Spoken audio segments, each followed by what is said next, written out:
In this video, I'm going to teach you how to add multiple email addresses to a contact in HubSpot. To do that, you first need to head over right here into your HubSpot dashboard.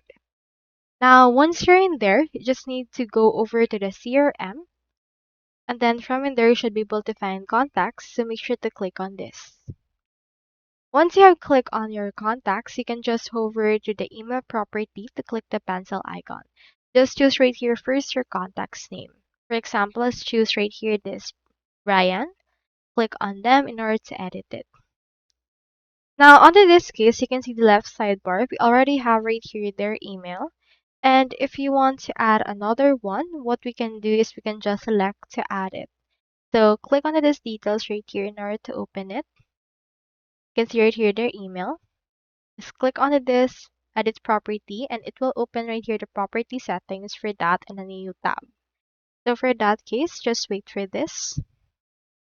Once it's done, you should be able to see it right here. So for that, you can add the object type or change it according to your liking. So just edit it onto the property settings and then edit the property label, the field type, and the likes. Locate the option to add email address and then type the additional email address for this if it allows it to. So that's all there is today, and I hope this video helped you out. If you haven't signed up for HubSpot yet, make sure to use our affiliate links given in the video description. Thanks for watching, and I will see you in my next video.